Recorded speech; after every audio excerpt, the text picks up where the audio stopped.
Salam sejahtera saudara-saudara, kiranya kasih Allah di dalam Yesus Kristus menyapa saudara pada hari ini. Semoga dimanapun saudara berada, Allah tetap menganugerahkan kesehatan bagi kita semua. Renungan pada hari ini berjudul Melewati Kehidupan yang harus terjadi. Didasarkan pada Injil Markus pasal 9 ayat 31 yang tertulis demikian. Ia sedang mengajar murid-muridnya. Ia berkata kepada mereka, Anak manusia akan diserahkan ke dalam tangan manusia, dan mereka akan membunuh dia, dan 3 hari sesudah ia dibunuh, ia akan bangkit. Demikianlah firman Tuhan. Saudara-saudaraku yang dikasihi Tuhan, bagaimana reaksi kita ketika kita mengetahui apa yang akan terjadi saat kita melakukan apa yang benar di hadapan Allah? Jika yang akan terjadi adalah sesuatu yang baik-baik saja, maka pasti kita akan terus melangkah. Akan tetapi, jika yang akan terjadi adalah sesuatu yang berat atau bahkan tidak kita harapkan, apakah kita akan terus melangkah sesuai dengan kehendak Tuhan? Ketika Yesus sedang mengajar murid-muridnya, Yesus telah mengatakan bahwa dirinya akan mati dibunuh. Namun, setelah 3 hari dari kematiannya, ia akan bangkit. Yesus sudah tahu apa yang akan terjadi pada dirinya. Itu adalah jalan yang harus ia lewati.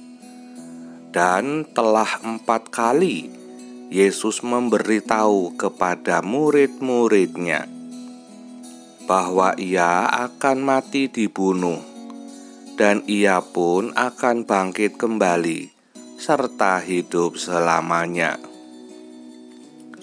Reaksi Petrus, seorang dari murid Yesus, mengatakan bahwa semoga hal tersebut tidak terjadi pada Yesus, yaitu bahwa Yesus tidak sampai mati dibunuh. Akan tetapi Yesus justru menghardik Petrus dengan mengatakan bahwa hal tersebut memang harus terjadi. Yesus tidak mundur. Ia terus melangkah dengan penuh keyakinan. Demikianlah seharusnya langkah kita sebagai orang yang percaya kepada Allah. Setiap langkah yang kita lakukan pasti ada resiko dan konsekuensinya. Namun ketika langkah itu benar di hadapan Allah dan konsekuensinya adalah bahwa kita harus memikul salib kita masing-masing, apakah kita lalu mundur dan tidak lanjut melangkah?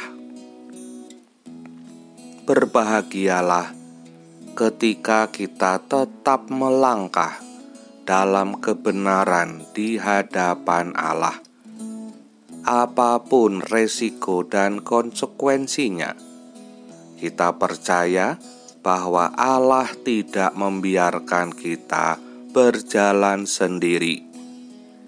Dia akan terus menyertai kita sampai akhir. Bahkan sampai kita mendapatkan apa yang Tuhan janjikan. Amin.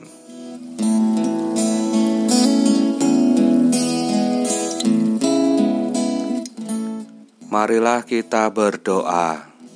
Ya Allah Bapa di dalam sorga, terpujilah nama-Mu yang telah menyertai kami dalam setiap langkah kami sampai pada hari ini, melewati segala pergumulan, segala kesulitan, dan bahkan segala tantangan hidup.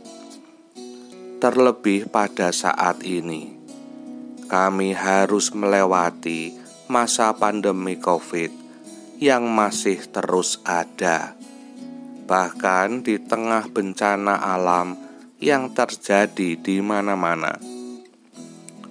Kami juga harus melewati segala resiko dan konsekuensi dari setiap langkah yang kami jalani.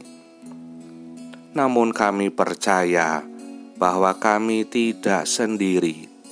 Kami berjalan bersama-Mu ya Allah, melewati semua yang harus kami lalui. Satu hal yang kami pegang teguh, yaitu janji-Mu ya Tuhan. Sebab janji-Mu adalah pasti ya dan amin. Terima kasih Tuhan. Berjalanlah terus bersama kami juga pada hari ini, karena Engkaulah yang empunya kuasa dan kemuliaan sampai selama-lamanya. Amin. Kiranya damai sejahtera Allah menyertai saudara sekalian. Roh Kudus menuntun dan menyucikan. Salam sehat buat kita semua. Sampai jumpa pada renungan berikutnya.